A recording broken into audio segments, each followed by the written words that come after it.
दोस्तों नमस्कार, एक बार फिर एक नए वीडियो के साथ आपसे जुड़े हैं।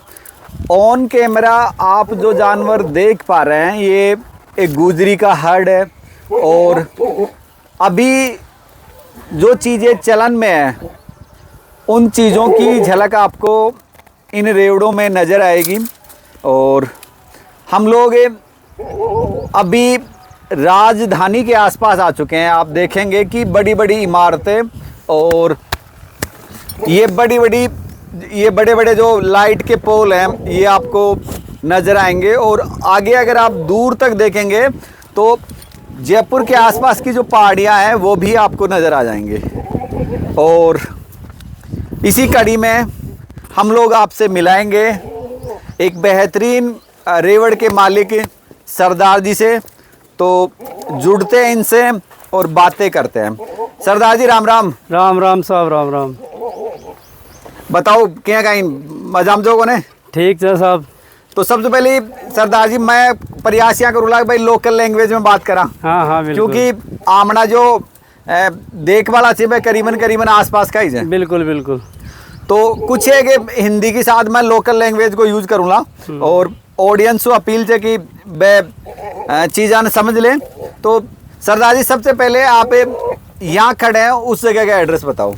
ये साहब ग्राम मोटोकावास, ग्राम पंचायत राजावास, तहसील रामपुरा डावड़ी, जिला जयपुर। और मूलतः आप कि वैसे एड्रेस की बात करें, अपना मूल एड्रेस जहाँ से आप आए, ये आपका जन्म स्थल। हाँ, जन्म स्थल मेरा गांव कोरसना, ग्राम पंचायत कोरसना, तहसील फुलेरा, जिला जयपुर, पंचायत समिति सांबड़ लेक। अच्छा, आप नागौर के आसपास जयपुर जिले में है नागौर। बाकी आप पढ़ते जयपुर जिले में। नहीं, ऑलरेडी है भी, हमारा गांव भी जयपुर जिले में है। यहाँ कितने साल से रह रहे हैं आप? यहाँ 40 साल से। तो आप ये माने कि यहाँ का जो माहौल है वो इनकी रग रग में बस चुका है। अभी जैसे जयपुर के नज़दीक में तो थे ही, बाकी ये राजधानी के नज़दीक में बैठे हैं। तो आपको कितना टाइम हो गया, जैसे अपन बात करें बकरियों से संबंधित काम करते हुए? बकरियों से संबंधित साहब पहले तो देखो मैं पढ़ाई की थी मैंने। अच्छा, कौन सी क्लास तक? मैं सेकंड ईयर तक किया साहब। ये दोस्तों एक नई चीज़ निकल के आई है।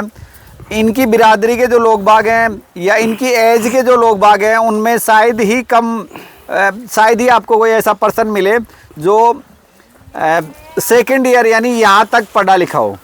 तो सरदार जी जैसे ये पर्सनल सवाल ही रह जाते हैं और मैं पूछता भी हूँ क्योंकि हम जिन रेवड़ों की बात कर रहे हैं तो उनके जो मालिक हैं उनके बारे में जानने की इच्छा भी रहती है। तो फिर आप इस लाइन में कैसे आ गए?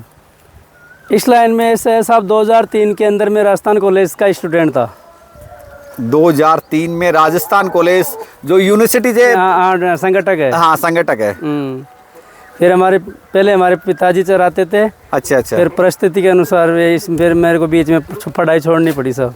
अच्छा, ये आपका पुश्तैनी काम था? पुश्तैनी काम था। फिर चीज़ें नहीं बैठी तो आपने इसे ज्वाइन कर लिया। और ये शायद आपके पिताजी की देन है जिन चीज़ों को आपने संभाल के रखा है। बिल्कुल पिताजी की देन साहब। पिताजी का क्या पैर से गिर गए तो पैर फ्रैक्चर हो गया था। अच्छा। तो इसलिए फिर बीच में संभालना पड़ा पढ़ाई छोड़ के। तो दोस्तों आप लोग जो लोग सुन रहे हैं, सरदार जी जो राजस्थान का जो आर्ट्स का कॉलेज है, हाँ, राजस्थान कॉलेज, उससे बिलोंग करते हैं। और सेकंड ईयर तक इन्होंने वहाँ से पढ़ाई की और उसके बाद जैसा कि ये कह रहे हैं पारिवारिक परिस्थितियों की वजह से इन्होंने इस पेशे को, जो इनका अपना पेशा था, उसमें इन्होंने अपना हाथ आजमाया। तो ज़्यादा समय खर्च नहीं करेंगे सरदार जी। आप अपने बेहतरीन जानवर जो आप ये मानते हैं कि मेरा ये जानवर सबसे एक्स्ट्राऑर्डिनरी है, और अभी राकेश जी टाइम क्या हो रहा है? 4:30 के आसपास का ये टाइम है। और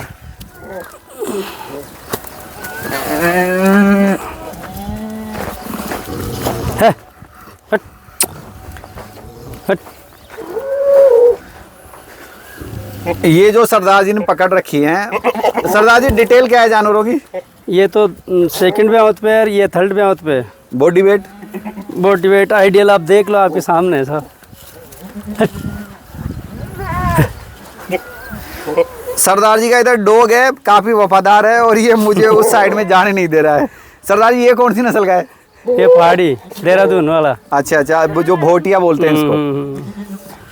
तो जैसे आप देख सकते हैं, बॉडी वेट आप खुद तय कर लिएगा कि कितना है, बाकी जानवर एक्स्ट्रा ऑर्डिनरी है। और कलर वाई और जानवर का पंच पेस वगैरह, उसके कान वगैरह, हर जानवर, हर कैटेगरी में जानवर एक्स्ट्रा है। तो जैसे ये आपका जैसे ब्रीडर है ही साथ में, इनके अलावा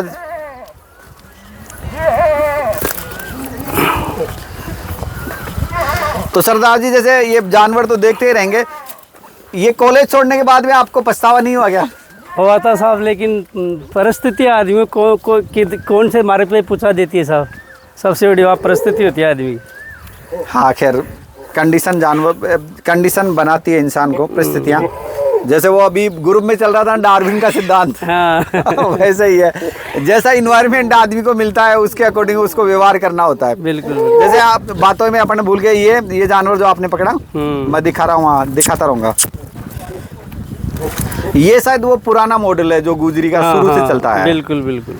और बहुत बेहतरीन मॉडल है, और शायद लोग बाग अभी भी जो समझदार हैं और हाँ बिल्कुल इनको ज़्यादा पसंद करते हैं, ज़्यादा पसंद करते हैं। और जानवर की हाइट बहुत बेहतरीन है, और आप देख सकते हैं। और जहाँ तक हमारी नज़रें जा रही हैं, जानवर देखेंगे आप, हर जानवर, शायद सरदार जी आपने सेलेक्टेड जानवर ही रखे हैं। बिल्कुल साहब, यही।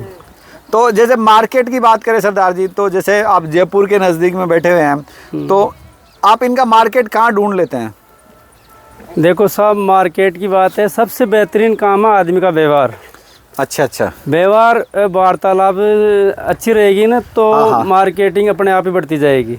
अच्छा, व्यवहार और उसकी ईमानदारी। ईमानदारी सबसे बड़ी ईमानदारी है साहब। तो जैसे या लोकल में तो शायद ही कम खपत होगी इनकी जानवरों की। लोकल में नहीं सर, मेरे तो वैसे आती है, बाहर की पार्टियाँ आती है, लोकल में नहीं आती थी। तो जैसे आपके पिताजी के साथ के ग्राहक आते हैं या आपने नई चेन बनाई है? देखो हमारे तो पहले पिताजी से ही शुरू से चलती आई है, फिर आगे से आगे जैसे जैसे सोशल मीडिया आई वैसे वैसे आगे आगे काम बढ़ता गया साहब। आप लोग जो सुन रहे हैं, सरदार जी पढ़े लिखे हैं और उस पढ़ाई लिखाई का यूज इन्होंने जो सोशल जो प्लेटफॉर्म है वहाँ पे किया है, और उसी की बदौलत जैसे इनको मार्केट मिला है। और जैसे और कोई बात सरदार जी जो इस पेशे से संबंधित आप कहना चाहते हैं लोगों को? जानवर हम दिखा रहे हैं, और ये इस बेच की है साहब, 17 बकरी है। नए जानवर इनके पास ज़्यादा है।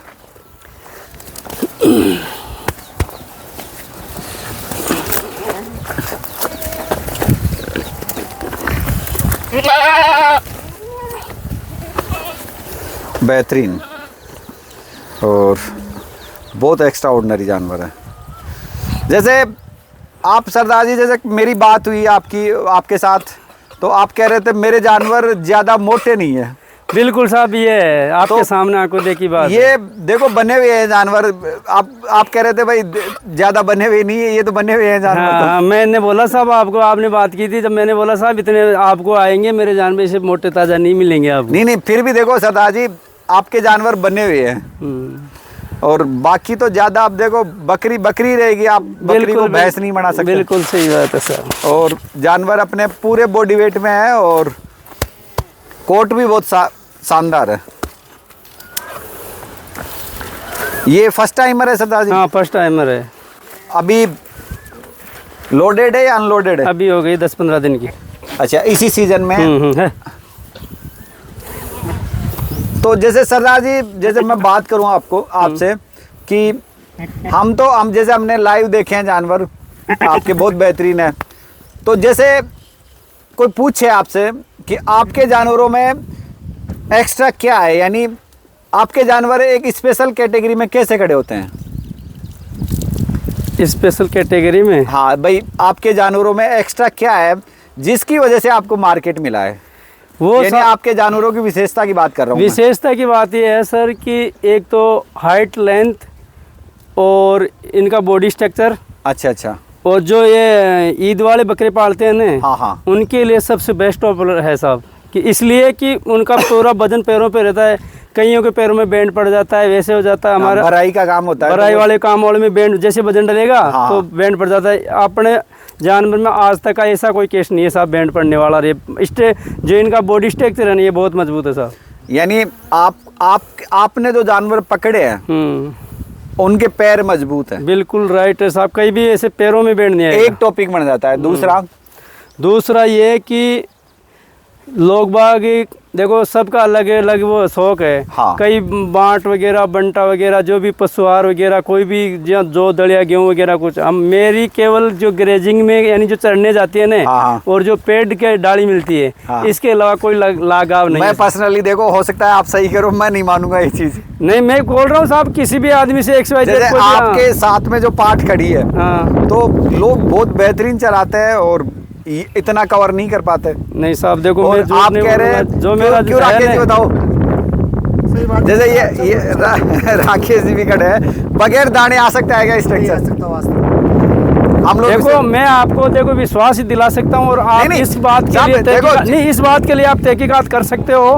कहीं भी जो मिलने वाले हमारे समाज वाले हैं, हमारे रिश्तेदार हैं, परिचित है, वो भी तो बताएंगे ना कोई बात। मैं सर जैसे ये नहीं कह रहा कि आप झूठ बोल रहे हैं, लेकिन मैं इस चीज पे अचंभा कर रहा हूँ। हाँ, हाँ, ये शायद आपकी मेहनत है। देखो, ये आपकी मेहनत है। आप वंडरफुल हो इस चीज के लिए। हाँ हाँ, बिल्कुल बिल्कुल भाई। मेरे लिए ये कौतूहल का विषय रहा भाई। लोग बाग खूब मेहनत कर रहे हैं और फिर भी बॉडी स्ट्रक्चर नहीं आ रहा। तो हम लोग इसमें इंक्लूड ये करेंगे कि इनके डीएनए में ये चीज है, बिल्कुल, जिसकी वजह से ये बकरियां इतनी आ रही हैं। बिल्कुल डीएनए की बात है, बिल्कुल सही बात है सब। यानी इनके जीन्स ही ऐसे हैं कि इनको बनना है। बिल्कुल, ये हमारी पुरानी लाइन की है। देखो ये बकरी, इसका साहब आज इस टाइम है ना, आज इस टाइम साहब 4 लीटर दूध में काट दूंगा यहाँ।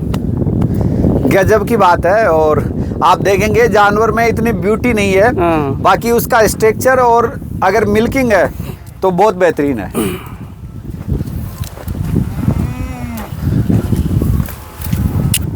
जैसे मैं थोड़ा सा आपको दिखाने की कोशिश करूंगा, थोड़ा सा। जैसे दोस्तों, हम लोग धूप में होते तो जानवरों पे और भी ज़्यादा शाइनिंग आती।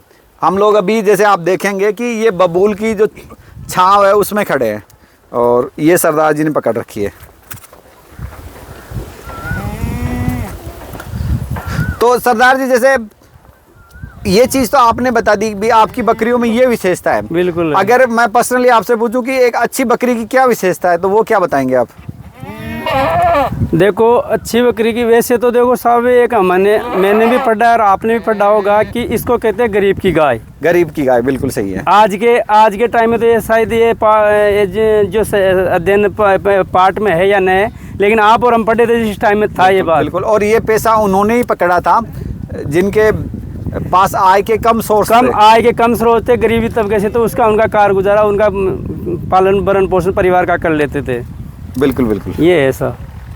ये देखेंगे आप, बकरी की साइज बहुत अच्छी है और थन वगैरह देखेंगे तो मिल्किंग कर देगी जानवर। और इसकी शक्ल से ऐसा लगता है कि ये पुराना ब्लड है और इसके साथ अभी तक कोई छेड़खानी नहीं की। नहीं कदे भी साहब छेड़खानी। तो इसके जो बच्चे आए वो, इसके बच्चे साहब, इसके 2-3 बच्चे तो गए हैं ब्रीडिंग के लिए। अच्छा अच्छा। और अभी इसकी 2 पार्ट थी, तो कोई सेल की उसमें गई। अभी मेरे पास 2 है इसकी। बड़ी बकरियां बन गई होंगी वो अभी क्रॉस हुई है अभी। अच्छा अच्छा।